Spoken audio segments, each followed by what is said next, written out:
రద్దీగా ఉండే మహానాడులో సురక్షితంగా ఉండడానికి మరియు తొక్కిసలాట నివారించడానికి చిట్కాలు. పరిగెత్తడం మానుకోండి. గేట్లు తెరిచినప్పుడు పరిగెత్తే మొదటి వ్యక్తి కావద్దు. నిష్క్రమణలను అనగా ద్వారాలు, ఎగ్జిట్ పాయింట్స్ గమనించండి. తొక్కిసలాట జరిగినప్పుడు వేదికలో ప్రవేశించిన తరువాత అన్ని నిష్క్రమణల స్థానాలను గమనించండి. ప్రథమ చికిత్స మరియు భద్రతా స్థానాలను గుర్తించండి. అవసరమైతే సహాయం చేయడానికి సులభంగా ప్రథమ చికిత్స కేంద్రాలు ఏర్పాటు చేశారు. వాటిని గుర్తుపెట్టుకోండి. బార్కెట్లకు దూరంగా ఉండండి.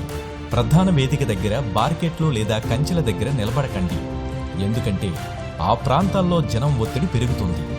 తక్కువ రద్దీగా ఉండే ప్రదేశాలకు మళ్ళండి. సమతలమైన నేల ఎంచుకోండి.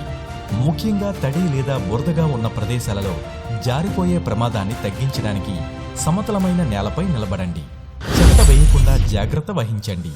నేలపై ఉన్న సీసాలు, డబ్బాలు మరియు ఇతర చెత్త గురించి జాగ్రత్త వహించండి. సీసాల మీద జారిపోయే ప్రమాదం ఎక్కువ. గుంపుతో వేగాన్ని కొనసాగించకండి. కదులుతున్న గుంపులో ఉన్నప్పుడు వెనుకపడకుండా లేదా నెట్టబడకుండా ఉండడానికి మీ చుట్టూ ఉన్నవారు అదే వేగంతో నడవడానికి ప్రయత్నించండి. మద్దతు కోసం రైలింగ్లను ఉపయోగించండి. మద్దతు కోసం అందుబాటులో ఉన్న రైలింగ్లను పట్టుకోండి. తాత్కాలిక నిర్మాణాలపైకి, కటౌట్లపైకి ఎక్కడం మానుకోండి. గుంపు ప్రవర్తనను గమనించండి. ఏవైనా మార్పులు లేదా జరగబో ప్రమాదాలను అంచనా వేయడానికి మరియు ప్రతిస్పందించడానికి ఈవెంట్ అంతటా గుంపు యొక్క ప్రవర్తన మరియు డైనమిక్స్ పై శ్రద్ధ వహించండి. మొబైల్ ఫోన్లో మునిగిపోయి పరిసరాలు మర్చిపోకండి.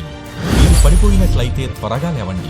మీరు కదులుతున్న గుంపులో పడిపోతే త్వరగా లేవండి లేదా తొక్కకుండా ఉండడానికి వెంటనే సహాయం తీసుకోండి. అన్ని వేళలా తలని కాపాడుకోండి.